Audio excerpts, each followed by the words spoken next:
nee naa la Ousmane toujours il retient les leçons du passé. Oh là là.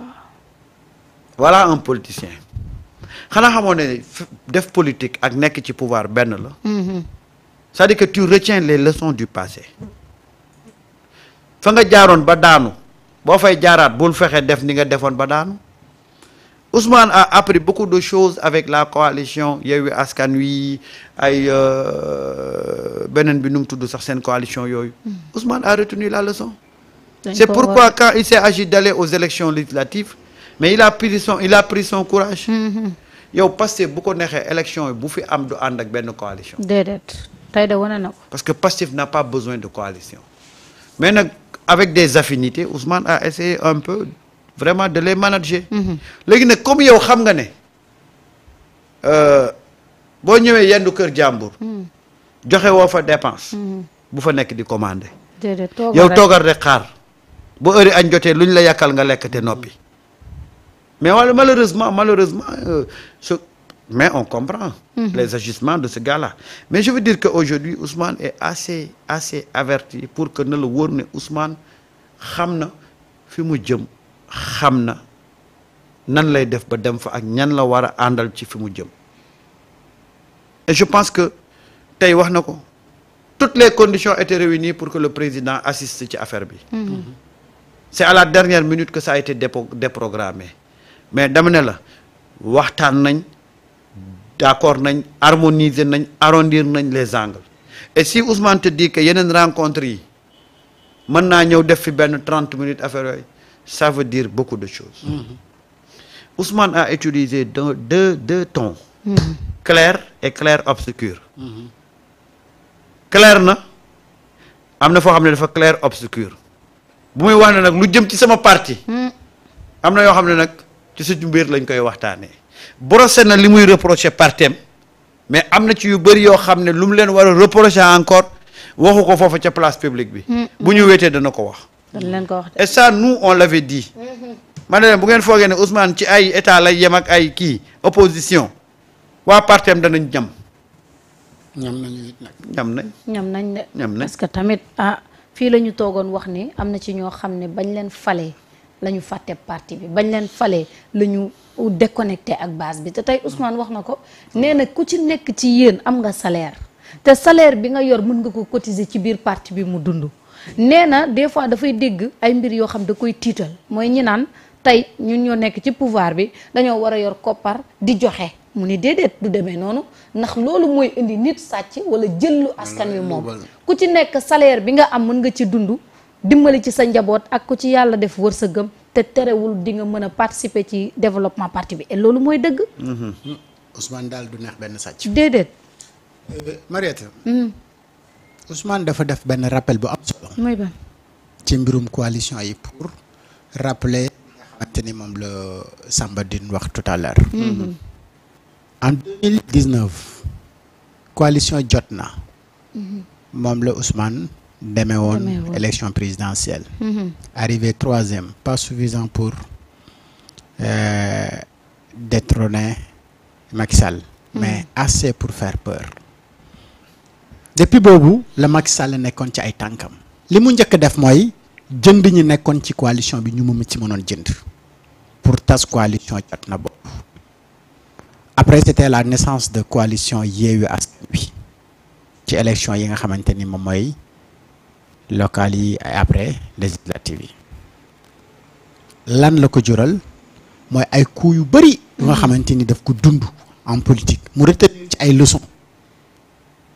après lan moo desoon beneen étape bi mooy coalition Diomaye mu génn jël ses responsabilités. mais pour élection législative yi duñ ci demee ak benn coalition parce que gagner en politique pour ñu trahir la du dara si ñoom parce que c'est des fins politiques ça. et pour éviter loolu que gars yi di dem assemblée nationale di takk dar jàpp ne seen mandat bi comme am nañ ko juróomi at fi mu toll nii mën nañoo faire face à Ousmane. après ñu am lu ñuy jaay Ousmane na leen loolu yëpp dama koy dakkal mu jeex. ça c'est une stratégie politique te boo nekkul nit buy xalaat jàngoo ci ay coups yoo jot ci politique mënoo ko xalaat da ngay jàpp ne il faudra ñu xool nu ñu ubbee coalition bi kii kenn ku si nekk nga ñamal ko mu dem assemblée nationale am benn taxawaay bu nga xamante ni day gàllankoor projet bi ngeen gàddu Ousmane nag dafa mettre fin à tout ça tey brouhaha yi ngay dégg ci biir coalition Diomaye président bi ça lui a donné raison. Et loolu moom la xamoon moo taxoon mu taxawaay boobu noonu et maintenant benn parti rek moo gàddu doole ji mooy Pastef léegi nag képp koo xamante ni gis nga ne am nga yaqin ne mën ngaa liggéey waa Pastef mais bismillah bu fekkee say loxo set na loolu leen Ousmane woo mais kenn du ñëw di ñu divertir wala di ñëw di indi ay division suñu biir. te loolu c'est pas pastéfien te pastéfien yi duñu ko nangu. et donc ce rappel là d'histoire fi nga xamante ni jaar na ko ci en politique en 10 ans tout simplement. wax na ko te insister ci en 10 ans Pastef fal na ay maire en 10 ans Pastef fal na ay député en 10 ans Pastef fal na ay président de la République fal na président de la République et nommé des directeurs généraux ainsi que ay président conseil départemental ak conseil d'administration ak ñeneen et aujourd'hui nag bu fekkee ne ñooñu amuñu benn conscience bi ci parcours politique boobu noonu Ousmane Sonko def am bu yóbbu leen fi nga xamante ni fa la ñu nekk mais il est temps mu defal leen yenn reproche mooy que ni un parti politique dafa war a dund. waaw surtout. il faut que mu am animation mu am une ouverture et waxoon nañu ne à partir du 8 donc il y aura une ouverture effectivement wax na ne il faudra ñëpp ubbi mbir yi gars ñi nga xamante ni dañu bëgg a bokk ñu ñëw bokk mais respecter également li nga xam ne moom mooy discipline de parti bi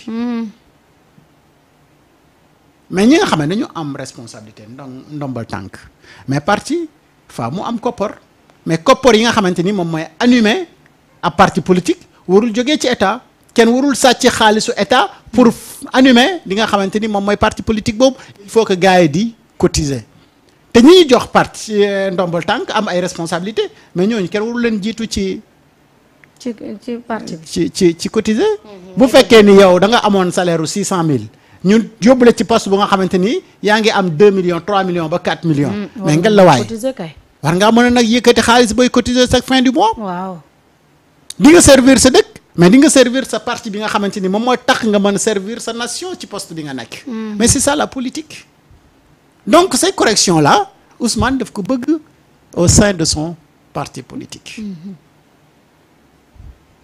donc je pense que Ousmane tey wax na gars yi lépp li nga xamante ni. da nga naan sax est-ce que moom fi mu nekk ñi topp ci ginnaawam ñu ngi ci tànk yooyu. daf leen sori nag. parce que Ousmane quand même. dafa sori torop ñenn ci biir. parce que nag suñu waxantee dëgg ci biir boo defee remarque da ngay gis ne am na ñu nekk ci biir ñu nga xamante ni. doxuñu ci même tempo ko Ousmane. déedéet te bu ñëpp doxoon ci même tempo ko Ousmane. konoon tey am na yu bëri yu nga xamante ni mu ngi am ak xew konoon du nekk fii xam nga même xiiroo ci ay poste ak yu mel noonu. xamal ne leen loolu c'est pas pastéfien. déedéet. Pastef c'est le don de soi mais un projet en commun la ñu am et à la tête y a Ousmane Sonko et changement boobu noonu dafa war a am et pour def changement boobu noonu. kenn warul la xaar benn part de gâteau bu nga xamante ni dañ la koy sedd parce que fii gâteau bu ñuy seddoo amu fi. déedéet.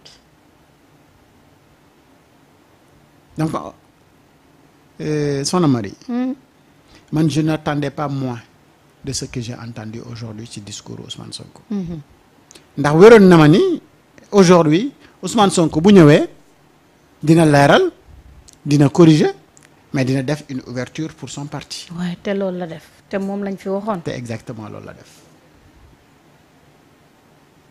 exactement loolu la def. maintenant nag dafa am bi muy wax ci état lu mu burax. mooy lan. état des lieux. ak liñ fi fekk. liñ fi fekk. rapport yi ak gravité bi. rapport yi ak institution yi nga xamante ni ñoom ñoo def rapport bi seen crédit. mais li nga xamante ni moom a scandalisé mooy rapport bi nga xamante ni IGE moo ko def. corps de contrôle bu logé wu biir présidence de la république def rapport génne ko fépp fu rapport bi nekkoon gars yi effacé trace yi. il a fallu donc la détermination du premier ministre toppat tànku rapport yooyu ba jàpp ko mais ba mu ko jàppee loo xori ndekee commencé wul ci Macky Sall rek mais jéggi na ba dem si ñoom yi Macky Sall ñoom yi Abdoulaye Wade moo tax ñun tout le temps bu ñu fi doon toog di analyser bu ñuy wax si ñoom yi Macky Sall dañuy wax ñoom 24 ans la ñu def au pouvoir. waaw parce que ñoom la woon fële moo def prolongation ba ci Macky Sall donc ñoom ñoo partager les responsabilités et tey kilifa yi nga xamante ni seen tur mu ngi ci rapport yooyu noonu comme ni mu ko waxee tey du ñu nelaw parce que xam nañu lu ñu def mais jëmale ko ci wàllum pétrole ak gaz ñaar yi la nga xamante ni moom la xam nga moom la gën a wax mooy wàllum ay ressources yu nga xamante ni yu Sénégal waru la mën a ñàkk la te ñi fi nekkoon les libéraux ak ñoom ñi tuddee seen bopp ay républicains mais ñoom ñoo caxatee ressources yooyu nga xamante ni moom moo tax tey suñu dund metti parce que courant ak gaz moom fu ñu ko caxatee mooy yokk nga courant bi yokk nga leneen mooy yaa ngi yàq suñu dund et ñooñu loolu la ñu fi def rapport boobu de man sama problème mooy rapport bi ku ko dindi ku rocc rapport bi ci rapport bi tey du nelaw de ñi rapport bi arrangé wul ñooy rocc rapport bi Ousmane rek dana xam Ousmane daa yéeg nee na Oussa tey xam nga lan lay lancer à tous ces gens là aujourd'hui nekk ñu fekk Ousmane ci envie bu mu am à aider ce peuple là nañu fekk ci Ousmane ci générosité bi mu nekkee nañu fekk ci Ousmane ci ni muy dégloo di ko décrypter le message qui vient du peuple à toutes ces autorités là nañu ubbil seeni buntu à tous ces gens là qui sont porteurs de projets surtout gis nga sénégalais yi fi Ousmane nekk fa lañ nekk mais malheureusement dans l'administration aussi bien des gens du système et des gens yoo xam ne dañu ànd ak Ousmane dañu nekkul ci cadence boobu top il y a beaucoup de Sénégalais aujourd'hui keroog ba Ousmane lancé appel à ce que les Sénégalais ñëw jàpp ci liggéey bi ils ont créé des projets ils ont ficelé des projets pour ñëw jàpp ci liggéey bi mais bu ñu ñëwee du ñu am répondant sur le terrain loolu bokkul ci li Ousmane prôné nañuy fekk ci Ousmane ci ni mu mel Ousmane boo ànd ak moom ci ni mu mel doo juum peuple bi duñ la jéppi. am nañu waaw nee nañ nag bu leen nangu ñu jéppi leen comme ni ñu jéppi woon ñi fi nekkoon mais xanaa xamoo ne le fait que Ousmane ñëw rek jël micro c'est une façon de protéger des gens yoo xam ne ñu ngi dans son entourage. xam ne bu ñu waxee xale yi yuuxoo leen. am na ñoo xam ne bu ñu jëloon kàddu. xale yi yuuxoo leen. waaw waaw. loolu la xam. parce que nag. Ousmane. parce que nag xewle nañ tey. jël ay car de mettre ko à la disposition des militants. militants yàq xew rek bañ a yàq xew bi moo tax jëluñu car ñu jël car yi. jëmm Ousmane moo tax ñu jël car yi. kese. waaye meluñu ak militants yi melokaan ba ñu waroon mel boo xam ne ñoom dong sax bu ñu wote woon militants yi ñëw moo tax nag gis nga lii dafa war a nag sonner comme un réveil pour tous ces responsables là. yéen ba ngeen yorutee dara ngeen doon ànd ak base bi kon nag du tey prétexte ngeen ne il faut ma am xaalis pour entretenir la base. wallaahi cette base là toppee wuñu leen xaalis. ndax bu ñu leen doon toppee xaalis du ñu gis jamonoy Macky Sall ak seen responsable ni ñoree woon xaalis. ba leen fa ñëw di ànd ak yéen mosu leen yor. yoruñu de. koo xam ne nag da doon ànd ak yow boobu yoruloo. boo demee ba am astuut bul foog ne astuut boobu moo war a déterminer seen relation. tout ce que les gens demandent mooy que ces responsables là ne soient pas déconnectés ak seeni base. parce que gis nga tous ces gens là yi gëm tey Ousmane Sonko yi ànd ak Ousmane Sonko. du xaalis moo leen liyee xam lan moo leen liyee defar Sénégal. des fois da ngay gis ñoo xam ne sax dañuy regrouper wu créer projet.